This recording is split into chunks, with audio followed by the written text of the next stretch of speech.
How's it going, everybody? Welcome to today. I mean, it's not welcome to today. Welcome to this video. I am JamesRBasterd, and I'm going to teach you how to speak. So, how did I get the idea to record such a video? More than one person has asked me how to speak, how I do it. Because one of the things that you might notice about my speaking is that it's clear and it's understandable. At least I like to think so. And a lot of that is because it is crafted. And I'm not saying in the sense that I'm not being genuine or that I'm not being authentic. Is that I learned how to speak over the years to make sure that I can communicate as effectively and efficiently as possible. I used to run a radio station back in college. I used to run the Berkeley Internet Radio Network for about 2 years. And while being there, I learned how to craft my own speech. So if you want to know how to use your voice, if you want to learn how to speak, because anyone can talk, anyone can blurt out words, but if you want to learn how to speak, how to properly communicate with other people, stay tuned. So basically, there are 3 major points when it comes to speaking. 1, where to speak from. 2, how to speak better. And 3, some more details.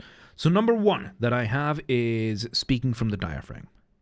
What do I mean by that? Many vocalists, if you're a vocalist or if you ever heard about singing, you're going to hear how you have to do it from the diaphragm. And basically it means try to direct your voice down to the diaphragm. That means try to get the vibrations, because when you speak, you should be able to feel whether the vibrations are near your nose, near your forehead, or nearer to the throat. In my case, I try to keep it as low as possible. Try to get the vibrations as close to the chest as possible, and try using the diaphragm. The diaphragm being the center of your chest, right under the rib cage. That's how you can get the most air, the best of your air, and it can help you just properly use your vocal cords. Depending on the type of voice that you have, you're going to want to go deeper or higher. It depends. That is the simple one. That is the simple one of just physically what you're supposed to do. Now comes the complicated one, number 2. In order to speak properly, in order to be able to speak eloquently and fluently and clearly, my camera's freaking out. In order to do that, you have to be able to have clear thoughts. And for that, the best way to have it is by slowing down your speech. This is not an easy thing to do. Slowing down is not very easy. A lot of the times we think slower than we speak. We talk a lot faster than how we think. And that can result, I was looking for the right word, that can result in what I call auxiliaries. Those are the ums, uhs, or the dreaded like. If you ever want to see someone speaking and you see that they're speaking from the, stream of consciousness, you're going to hear the uhs, you're going to hear the ums, and you're going to hear the word like. Count how many times somebody uses the word like in a sentence, and it will show you how much they have not thought what they're saying through. How am I speaking with so few of these? Because I still do them. I still do them all the time. I'm not perfect. I'm not supposed to be. I am just doing these things slowly but surely. I did this by slowing myself down. By slowing myself down, I achieve 3 things. Number 1, I can think more. Because if I'm speaking slower, it gives me more time to speak. Because the auxiliaries, the ums, uhs, or the dreaded like, are your brain forcing you to stop because it doesn't know what you're going to say next. Your brain needs to catch up to the mouth. There are no further words. So your brain is just hitting the brakes every time. And that's why when you hear somebody put so many of these in their speech, it sounds like they don't really know what they're talking about. It takes away some of the credibility when that happens. Let's put an example. I'm going to say the same sentence twice. Once the way I speak and once with auxiliaries. It's going to be difficult. I heard the other day that there were suspicious things happening in Central America. There were some drug cartels doing some very nasty things. Now, let's repeat that with auxiliaries. I heard that there were some suspicious things happening in Central America, in Latin America, and all over the place. And it was a bunch of cartels doing crimes and whatnot. You see how much the auxiliaries changed how I speak, how I sound.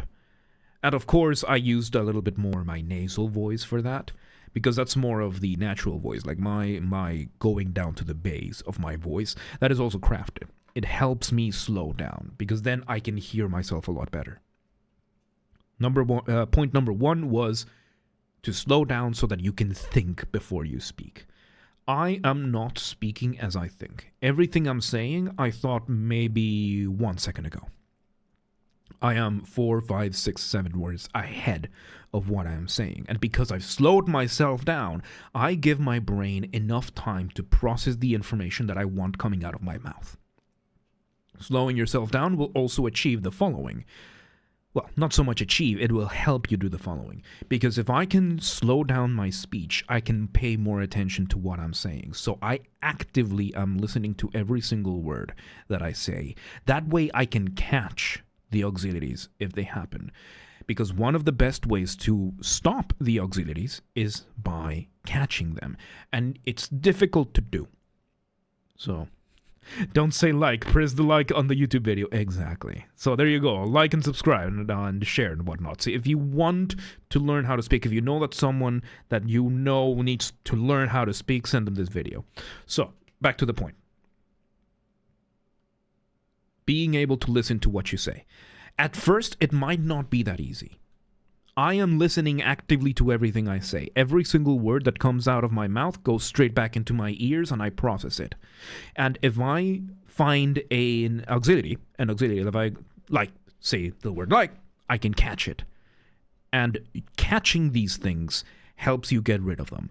At first, it might be difficult to do this. So to practice this at first, you might want to record yourself speaking. It's not the most pleasant thing to hear your own voice at first. Because a lot of the times you're going to go through the whole phenomenon of, is this how I really sound? It's normal. It's completely normal. And now, the last thing you achieve by slowing yourself down is getting rid of the auxiliaries. You're not going to 100% get rid of the auxiliaries, but you're going to be able to catch a lot of them. And by catching a lot of them, you're going to be able to practice not using them. One of the things I do is instead of using the regular auxiliaries, the ums, ahs, all of these super annoying types of auxiliaries, I instead just extend vowels, or more simply, I use silence. You can take the time that you need to breathe in to think about what you're saying. You can extend every once in a while a vowel here or there so that you can give yourself the time to think, because you are going to need time to think every once in a while. And by slowing yourself down and by doing these things, you're making more of a conscious decision on how to use your voice. And by doing that, you're going to sound a lot more eloquent, you're going to sound a lot clearer, and best of all, it's going to prevent you from slipping on what you're saying. Because the last thing I want is to just fumble my words and having to repeat myself. I just hit my microphone. If I'm going to repeat myself, I'm doing it because I want to. I'm a very redundant person. I love repeating myself unnecessarily, as I just said. But I do that by choice and not by necessity. Because if you're speaking too fast, the chances of you tripping over yourself increase.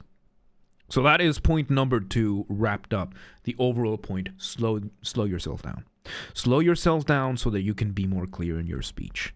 And number 3, the last one, is tone and timbre. This one is probably one of the trickier ones because everyone's voice is different. My voice is on the lower range, and I can take advantage of that. Some people are not. Many people are going to have a less bass voice. Not everybody is gonna. I would say my voice falls more on the masculine bass, authoritative side of voice. Finding your own voice is difficult, but sticking to it is easy. Because once you figure out where you are in the range of things, it will help you stay there. And there's a range of things. It's not because I'm a bass that I'm going to be just speaking and speaking and speaking low, low, low and staying monotone. There is a range of what I am saying, and everything I do has this rhythm and this harmony, and that is also crafted. Because you can hear very clearly when a sentence is not done, and then you can hear very clearly when it is. And that also takes a lot of practice. That is more on the harmony, more on the tone side. And the timbre is more on the quality of your voice. Maybe your voice is a little bit more nasal, maybe your voice is a lot more feminine, maybe your voice is a lot higher. So based on that, you want to base your personality and how you want to sound based on that. You want to reflect yourself as much as possible. My problem is that I talk quiet. When I talk louder, people think I'm angry. And that is another issue, because that is tone and timbre. And maybe that is because people are not used to hearing you. And if people are not used to hearing you when you're speaking more loudly, when you're projecting your voice, it could be a mix. It could be a mix. It could always be a mix. It could be that you both are not used to speaking loudly or more projecting, because there's a difference between yelling and projecting your voice. Right now, I'm projecting my voice into the microphone. It's somewhat loud if you hear me speaking, mainly because I have the bass sound, so it reverberates a lot more. But it's not very difficult. It goes back to speaking from the diaphragm. If you give yourself the proper voice, the proper use of the diaphragm, the proper breathing, and you put enough air into what you're saying, you're going to project your voice a lot more. A lot of that will come also with how much you're using your mouth. Open your mouth when you speak. When you're speaking, open your mouth. It sounds simple, it sounds obvious, but many people do not open their mouth when they speak. A lot of people will try to keep their voice to themselves, and they will stay kind of shut. No, just open your mouth. If you need to do stretching exercise, the one I use a lot. I use the word like there a little bit. One that I use. Going from oo to ah. That's a way of helping stretch the mouth, stretch those muscles, and get it used to it. So, ooh-ah, ooh-ah, ooh-ah. To the point like when you open the mouth, I use like there again.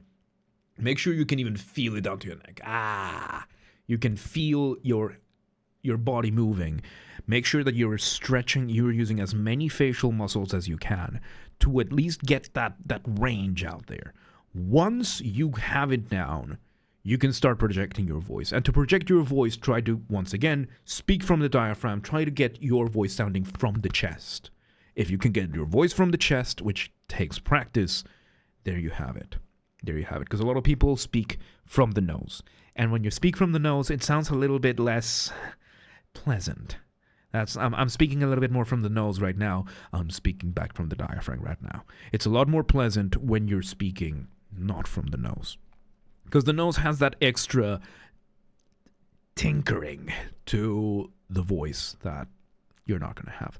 Also, I know I should be looking at the camera, but I have the preview there. I don't care. So, so there you have it. That's our quick 13-14 minute video on how to speak. I know it sounds a lot simpler than it actually is, because a lot of these things take practice. So to recap, number one, use your diaphragm. Do your best to take your speaking voice from your head to your chest.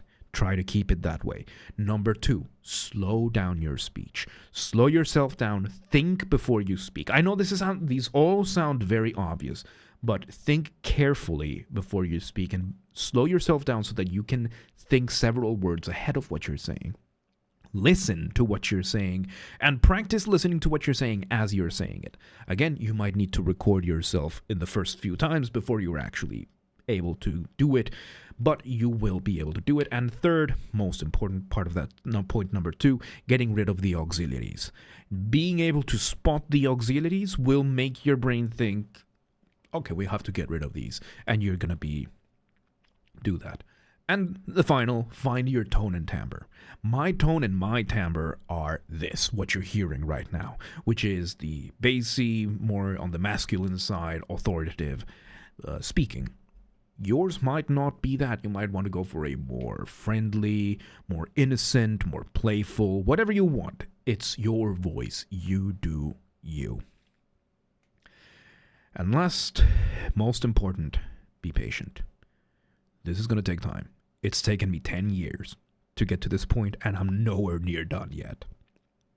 I'm nowhere near done.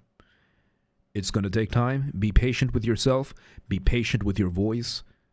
And just take it bit by bit. So, there you have it. There you have it. That is my quick 15-minute tutorial on how to speak. If you like the video, make sure you're giving it the stuff. Subscribe and all of that. It's continual growth indeed. So there you go. There you go. Catch the streams live because we recorded this live on stream. That's Mozart in the background. I am JamesRBasterd. I will see you next time. Let's stop recording this video, shall we? So...